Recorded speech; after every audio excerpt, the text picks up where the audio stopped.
एक बार की बात है, गौतम बुद्ध उपदेश दे रहे थे। उपदेश पूरा होने के बाद सब लोग जाने लगे। तभी बुद्ध ने देखा एक व्यक्ति कोने में बैठा हुआ है। बुद्ध उसके पास गए और कहा कि क्या हुआ, आप दुखी क्यों हो?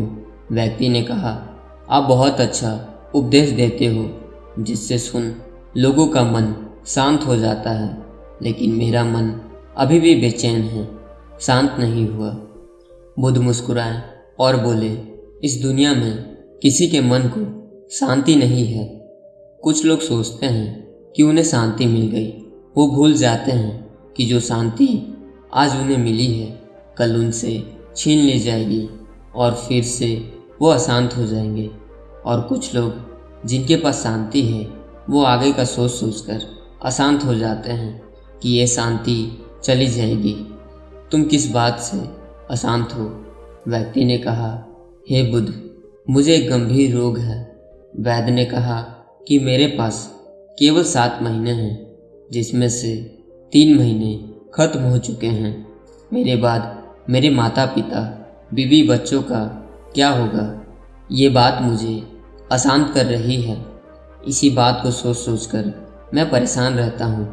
बुद्ध ने कहा कि क्या तुम इसी बात से परेशान हो? व्यक्ति ने कहा, नहीं, सच तो ये है कि मैं अभी मरना नहीं चाहता। मेरे अंदर मौत का डर बैठ गया है। बुद्ध ने कहा, मरना तो एक ना एक दिन सबको ही है। ये बात तो सब जानते हैं। मृत्यु को तो कोई नहीं जानता। बहुतों को तो ये भी नहीं पता होता कि उनकी मृत्यु कब होगी, लेकिन तुम्हें तो उसका पता भी है। और ठीक से तो तुम भी नहीं जानते कि तुम्हारी मृत्यु कब होगी। क्या तुम्हें पता है कि तुम कल का सूरज देख पाओगे? व्यक्ति ने कहा, नहीं, मुझे नहीं मालूम। बुद्ध कहते हैं कि अगर तुम्हें तुम्हारी बीमारी के बारे में नहीं पता होता तो तुम अपना जीवन खुशी से जीते। तो अभी वही करो, आगे का मत सोचो।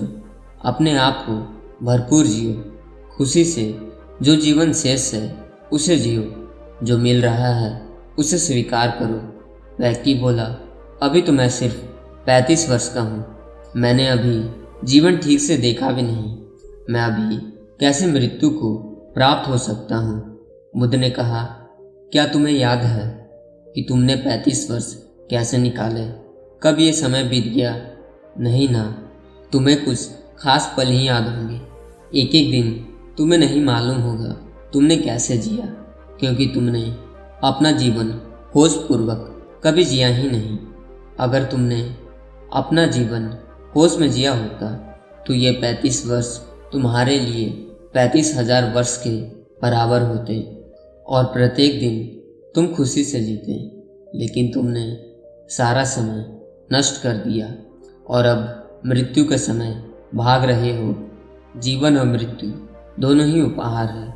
व्यक्ति ने कहा, मैं आपकी बात नहीं समझ पा रहा हूँ। जीवन उपहार है यह तो समझ आता है, लेकिन मृत्यु भी उपहार है ये कैसे हो सकता है?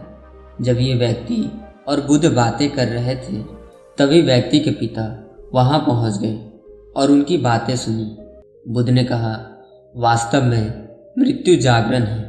तुमने अपने जीवन के 35 साल जिए, लेकिन कभी भी जीवन के बारे में विचार नहीं किया। लेकिन मृत्यु की आहट से तुम जीवन के बारे में विचार करने लगे। मृत्यु का यही काम है, यह जीवन को जागरण की तरफ ले जाती है। अगर मृत्यु ना होती तो व्यक्ति जीवन जीने तक अंधेरे में ही रहता और कभी भी रोशनी की तरफ नहीं बढ़ता। बुद्ध ने पूछा, क्या तुम्हें जन्म से पहले का कोई ज्ञान है? व्यक्ति ने कहा, नहीं, मुझे जन्म से पहले का कोई ज्ञान नहीं है। बुद्ध ने कहा, जैसे तुम्हें जन्म से पहले का कोई ज्ञान नहीं है, ठीक उसी प्रकार तुम्हें मृत्यु के बाद का भी कोई ज्ञान नहीं है। इसलिए तुम डरे हुए हो। तुम अपने जीवन के शेष दिन को खुशी से जियो और ध्यान करो। जब तुम जीवन को समझ जाओगे तब तुम मृत्यु को भी समझ जाओगे। ये जो डर तुम्हारे अंदर मृत्यु का है यह भी निकल जाएगा। तब मृत्यु के उपहार को भी समझ पाओगे। बुद्ध की बातें सुन व्यक्ति के पिता ने कहा, आपकी बात ही पूर्णतः सही है, लेकिन आप मृत्यु को हमारे लिए उपहार बता रहे हैं। लेकिन वो हमारे लिए उपहार कैसे है? ये तो हमारे कुटुंब के लिए उपहार है। अगर ये हमसे छीन जाएगा तो ये हमारा उपहार भी हमसे छीन जाएगा, तब हम क्या करेंगे? बुद्ध ने उसके पिता से पूछा, क्या तुम्हें कभी किसी ने कोई उपहार दिया है? पिता ने कहा, हाँ, मेरी बेटी ने मुझे दिया था। बुद्ध ने पूछा, अब वो कहाँ है? पिता ने कहा, वो गांव में आए एक बाढ़ के साथ बह गया और नष्ट हो गया।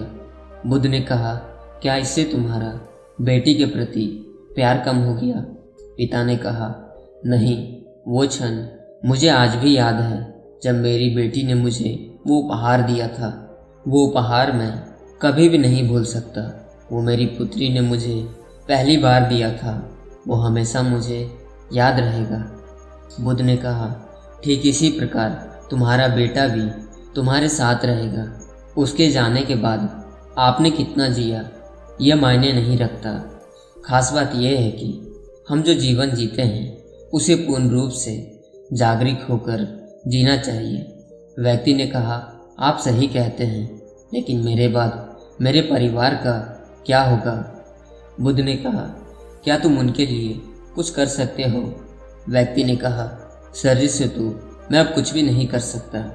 बुद्ध ने कहा, फिर जब तुम कुछ कर ही नहीं सकते तो उस बारे में क्यों सोच रहे हो? जो समय है उसे जियो। इस दुनिया में कोई किसी के लिए कुछ नहीं करता, सबको खुद अपना जीवन जीना होता है। हमें बस ऐसा भ्रम होता है कि हम कुछ उनके लिए कर रहे हैं, लेकिन हम कुछ भी उनके लिए नहीं करते, खुद के लिए करते हैं। अगर आज तुम अपने परिवार के लिए जमीन जायदाद इकट्ठा कर रहे हो तो ये तुम उनके लिए नहीं, अपने लिए कर रहे हो। इसे करने से तुम्हारे अंदर आंतरिक शांति रहेगी, लेकिन तुम रहोगे इस भ्रम में कि तुमने उनके लिए किया है, लेकिन ये तुम खुद के लिए करते हो।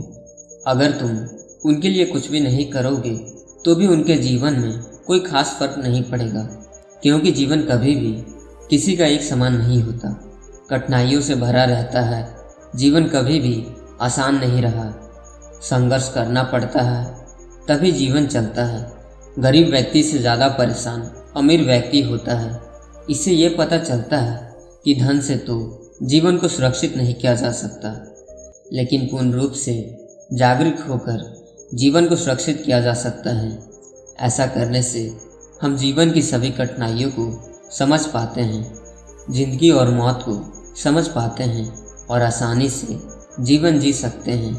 वो व्यक्ति बुद्ध की बातें सुनकर बोला, मैं आपकी बात अब समझ गया हूँ और अब मुझे मृत्यु का ये भय खत्म हो गया है और अपना बचा हुआ जीवन मैं खुशी से जीऊँगा। और दोस्तों, आपने क्या सीखा इस कहानी से कमेंट में करके ज़रूर बताना। फिर मिलता हूँ किसी नए वीडियो में, तब तक के लिए धन्यवाद।